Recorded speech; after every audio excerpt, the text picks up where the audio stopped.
My name is Emily Davis, and I'm 21 years old. After finishing culinary school, I started working at the coffee shop my parents own. We have many regular customers, and I really enjoy working there. I admire my parents for running the shop for so long. Working while studying was harder than I expected, but I was happy with my life. However, everything changed when I got an unexpected call from Bob. He told me his wife had an accident and sounded very worried. We didn't know much about the accident, but we were concerned for my sister-in-law. Bob asked if we could look after his kids while he went to the hospital, and we agreed right away. Bob brought the kids to our coffee shop, and they seemed confused, but I tried to make them feel comfortable. 2 hours later, Bob called again. We were relieved to hear that my sister-in-law was okay, but she had a bad sprained ankle and needed to rest for a while. Bob asked if we could continue taking care of the kids. At first, I was unsure if I could handle it. My parents run the coffee shop, and I also work there, so it would be hard to do this every day. But after talking it over with my parents, we decided I would look after the kids for 2 weeks. I was nervous because I didn't have much experience with kids, but they were well behaved, and things went smoothly. My mom helped me when I needed it. After 2 weeks, things settled down, and my sister-in-law was better. But then, I got another call from Bob. His wife still wasn't feeling well, and Bob asked if I could watch the kids again. I wasn't sure what to do, but I couldn't leave the kids without help, so I agreed to help occasionally. A few days later, my sister-in-law asked me to watch the kids again. I agreed, and the next day, I picked up the kids, took them to kindergarten, and then took care of them at home afterward. My mom would visit sometimes to check on things. At night, I fed the kids, bathed them, and waited for Bob to pick them up. He thanked me for helping, saying it was a lifesaver. Even though I was tired and unsure if I was doing the right thing, I didn't want to leave Bob's family without support. A few days later, I got another message from my sister-in-law asking for help again. I went to pick up the kids, dropped them off at kindergarten, and helped my parents at the cafe for a little while. When it was time to pick them up, I quickly left to get them. There were already a few people waiting to pick up their kids when I arrived. As I waited for my nephews to come out, I heard someone call my name. I turned around and was surprised to see Ashley, an older student I knew from school. We hadn't seen each other in a long time. She told me her child also went to the same kindergarten as my nephews. I wanted to talk more, but it wasn't really the right time, so we exchanged contact information and said goodbye. The next day, Ashley came to the cafe while I was working. My parents saw what was going on and told us we could chat when there were fewer customers. I took this opportunity to talk with Ashley. Ashley seemed to really like our cafe, which made me happy, but then, she suddenly became serious and said, "By the way, I saw your nephew's mom the other day." I was surprised by this and just nodded. She continued, saying she hadn't spoken to her, but she was sure it was her because they had talked before. Ashley seemed to struggle to find the right words, which made me curious, so I encouraged her to keep going. What Ashley said next shocked me. It seemed my mom had overheard the conversation too, and we made eye contact. After Ashley left, I asked my mom what she thought about what had been said. My mom replied, "Let's keep an eye on this situation for now," and I agreed. Then, one day, I got a call from Bob. I couldn't answer right away, and when I looked at my phone, I saw I had missed several calls from him. I quickly called Bob back, feeling confused and worried. I asked, "What's going on?" Bob answered in a tense voice, clearly trying to control his anger. He told me that when he went home to get something he had forgotten, he found the kids alone in the house. The house was supposed to be empty, and this shocked me. But then, I started wondering, why was Bob upset with me? As I tried to ask him, my questions seemed to make him even angrier. He yelled, "My wife told me she asked you to take care of the kids today, but you left them alone, and now you're talking back to me?" I was taken aback by his words, but there were things I needed to explain, so I said, "Yes, your wife did ask me, but I told her I couldn't do it today. My mom got sick last night, and we were short-staffed at the cafe. I had to work and didn't have time to look after the kids." After hearing my explanation, Bob went quiet. Then, he asked, "According to my wife, every time she asks you to help with the kids, you complain and demand payment. Is that true?"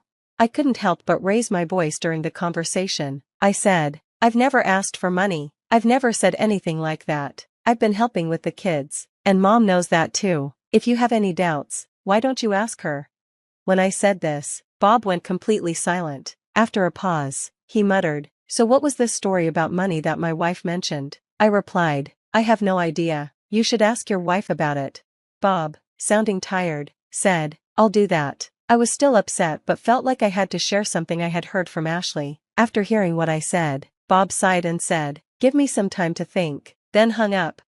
As I started to calm down, I grew worried about Bob, so I told my mom everything that had happened. Time passed without any word from Bob, and my parents and I were getting concerned. Then, a few days later, I got another message from Bob's wife asking me to look after the kids again. At first, I thought about saying no. I had done so much for her and the kids, and I felt like I had been treated unfairly, but I also felt embarrassed knowing I had been talked about behind my back. My mom stopped me from replying right away. She suggested I contact Bob first, so I forwarded the message to him. A few minutes later, Bob replied. It seemed like he had been upset, but after our conversation, he seemed to have made up his mind. After hearing Bob's side, I agreed to help, and I told Bob's wife, okay, and went to pick up the kids as usual. After dropping the kids off at kindergarten, I called someone. Once the call ended, I took a deep breath, preparing myself for what was coming. When I arrived at the coffee shop, Bob was already there. He looked very tense, either nervous or anxious. It was the first time I had seen him like this, and I wasn't sure how to approach him. But then, my mom stepped in. She told Bob, I'll pick up the kids, so don't worry, you need to go home and talk things out with your wife. Emily, I'm counting on you. Bob, looking surprised by my mom's words, nodded. I nodded back at her, then said, okay, I'm off, and left with Bob. When we got to Bob's house, he stopped in front of the door, looking for his keys. I noticed his hands were shaking, but I pretended not to see. Inside the house, I could faintly hear voices, my sister-in-law and a few other women talking. Bob unlocked the door and quietly opened it. We stepped inside without making a sound, and I could hear their conversation clearly. One of the voices asked, so, how's your foot doing? I could hear my sister-in-law answering the woman's question. She said, oh, it's fine, almost completely healed. I thought to myself, I knew something felt off lately, but I quickly focused again on what she was saying. Then, she added, but once it's fully healed, my husband will probably find out, and I won't be able to relax like I do now. One of the women responded, oh, right, your sister-in-law and her parents are looking after the kids, right? How lucky. My sister-in-law replied, yeah, really lucky that Emily isn't married. I'm so grateful to have an unemployed, single person living at home. Hearing this made me angry. I had suspected my sister-in-law might be taking advantage of us, but I never imagined she'd think so badly of me. My anger reached its limit, and I burst into the living room, glaring at her. Yes, I'm not married, and I live at home, but I'm not just doing nothing. I thought we were helping because you needed it. I didn't think you'd talk about it like this. But my sister-in-law wasn't focused on what I was saying. Instead, she looked confused and asked, why are you here? How did you get in? Just then, I felt a tap on my shoulder and stepped back. She finally noticed Bob, and her eyes widened. Bob, with a cold voice, said, I let her in. You've been lying to me all this time. You're the worst. You've been using the money I gave you for yourself instead of giving it to Emily. My sister-in-law turned pale. I walked over to her friends and told them it was time to leave. Everyone left with awkward expressions on their faces. As my sister-in-law's friends were leaving, one person made eye contact with me. It was Ashley, my senior from school. She had interacted with my sister-in-law before and seemed to be concerned about her recent behavior. When we unexpectedly met again, Ashley offered to help with the situation. Once all the friends had left, my sister-in-law started crying and told her side of the story. To sum it up, she explained that after the birth of their second child, taking care of the kids became really difficult. Bob was always busy with work and couldn't help with childcare or housework, which made things harder for her. When she got injured, my mom and I helped, which made things easier, and she ended up relying on us. Regarding the money Bob gave her, she admitted that she hadn't had any spending money since she got married and couldn't resist using the money Bob gave her.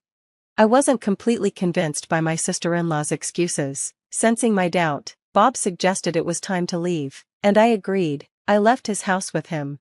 When I got home, my mom was waiting with a worried look on her face. It seemed like my dad was taking care of my nephews, so I explained everything to her. She listened and said, I see, this is a problem between the two of them, and then went back to my nephews. My nephews, not knowing what was happening, smiled and called out, Aunt Emily. Despite feeling conflicted, I did my best to hide my emotions and smiled back. A few hours later, Bob returned home and said he would stay at our parents' house for the night. My mom, understanding, simply said, "I see." After putting the kids to bed, Bob explained his decision to our parents and me. He said, "I won't divorce her this time, but if she does this again, I'll consider it." Bob apologized for what I had gone through, and he also apologized to my mom. I told him it was okay, but I asked if he was sure about his decision. Bob nodded and said, "Yeah, after talking to my wife, I realized I'm partly to blame. We've decided to give it another try." I asked Bob what he meant. He said, "I've been focused on work and haven't paid enough attention to my wife. I left all the responsibility for the kids to her, and I now realize that it put too much pressure on her. I've been unfair to both her and the kids. I should have spent more quality time with them." I had mixed feelings hearing this, but my mom spoke up. She said, "As an individual, it's hard to forgive what your wife did to us, but as a wife and mother, I can understand some of her feelings. If this is the decision you both have made, I won't oppose it, but don't involve others in your problems again."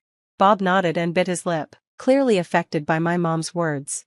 Since then, neither Bob nor my sister-in-law have asked anything of me. I haven't even seen her once. My father is still angry, saying she can't even apologize, but honestly, I prefer not to see my sister-in-law because it would just bring back bad memories. When I told Bob how I felt, he promised, "I understand. I'll try to make sure you don't have to meet her again." Thanks to that, my daily life returned to normal.